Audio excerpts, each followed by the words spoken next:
Welcome to ACK, the American Channel of Knowledge. Welcome to ACK, the American Channel of Knowledge. I'm your co-host, Stu P. Didier.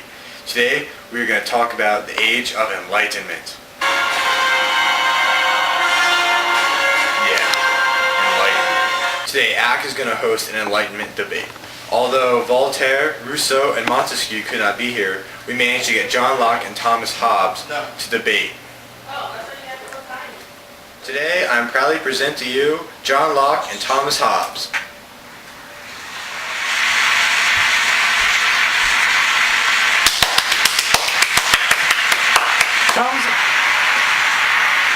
Welcome to my show, guys. Hello, Steve. Good to meet you, Stu. That's nice to hear. Hi guys, I'm glad to have you here. I'm sorry the other three couldn't make it. Their plane crashed and they all died in a loud, grotesque manner. So let's have a moment of silence. That's good because I don't care.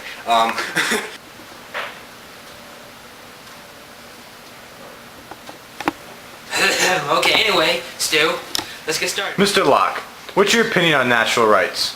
I believe that all people possess natural rights, and I also wrote a book called The Two Trees on Government, how I state that the government have the right to rule the people, but if they don't do a very good job on ruling people, the people have the right to overthrow them. Good, very nice. Mr. Hobbes, the same question goes for you. Well, I personally do not believe that people have natural rights. I think, to me, that people are cruel, they're selfish, and, above all, greedy. They mainly don't care about anybody else except themselves. And I believe that's how it always will be. And to prove it, I brought a clip. Take a look.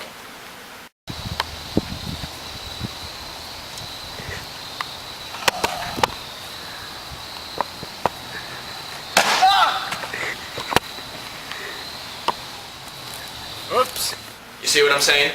That clip specifically shows how people are naturally just cruel. Instead of just asking the man to leave, what does he do? He impales his head with a shovel. I personally disagree with you, Mr. Hobbes. And why is that? I just think that society is the thing that corrupts the people. They're not naturally people are pure, nice. It's just that society makes them the way they are. And really, how is that? For example, let's just say slavery, for example. Like in the American colonies back then. People are so used to slavery that it corrupts them. So now now the white folks keep thinking they're better than the black folks. Mainly because the black folks used to be their slaves. But as generation continues, for future generations, they've never seen slavery before, so those people are naturally good. They keep thinking, in their mind, they think that blacks and white are equal. Like, for example, we just have a black president. Now, before, why didn't we have a black president? Because before, those old folks are used to segregation, slavery, all that stuff. But the new generations, they don't see that stuff, so naturally, they don't see why a black person can't be president. That's why we have a black president now. Thank you for sharing your ideas with me and the entire world. Thank you for watching, and please stay tuned for the next debate.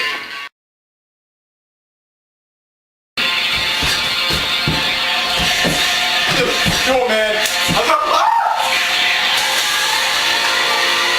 You see, guys, underage drinking only ends up in violence. Thank you. Welcome back to ACK, the American Channel for Knowledge. We are going to continue our debate with the Enlightenment Period. What is your preferred type of government and why? Mr. Locke, you can go first. I prefer a limited monarchy simply because the monarch has a right to rule the people, but if he doesn't do a good job, the people still have the right to overthrow him or have a say in it. Mr. Hobbes, what is your opinion on this matter? Well, to me, I think it's the exact opposite of what Locke is saying. People should not have the right to control the government. There should be an absolute monarchy.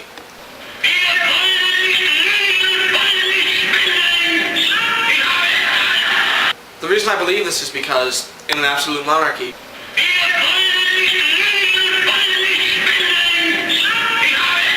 one person can be able to rule over the people. Maybe not so much control, but just rule. You know? Like, so that way, in an absolute monarchy,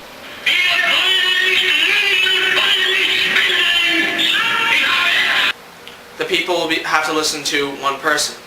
So they're not going to be, maybe they'll be instilled with fear, maybe with respect, whatever it is. The people will have to listen, and corruption won't occur, violence, chaos, any of that stuff will not occur. Mr. Hobbes, I personally disagree with you. And why is that? Because what if the monarch is actually the corrupt person, not the individuals of the country?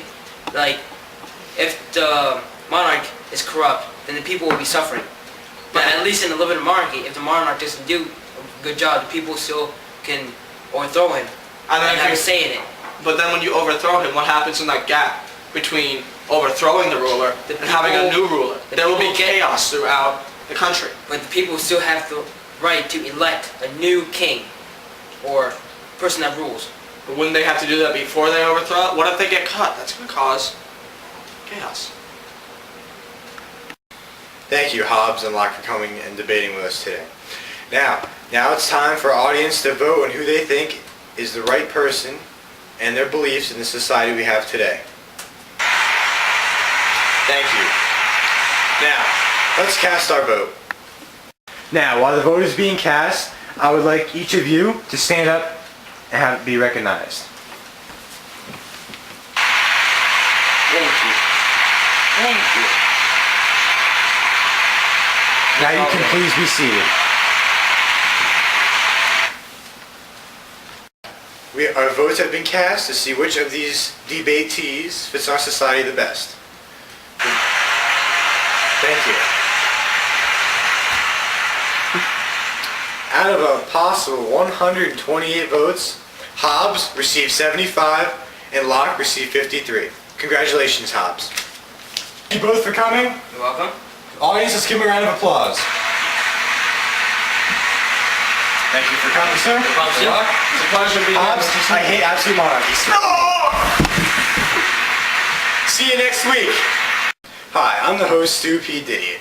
I hope you enjoyed today's show when we debated Locke and Hobbes. Stay tuned for next week's show when we debate Satan and God.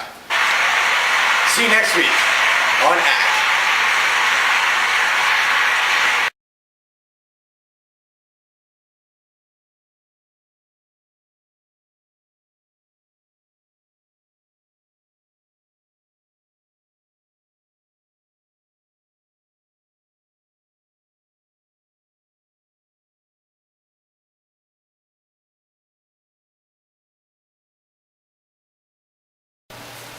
What am I saying? Duh.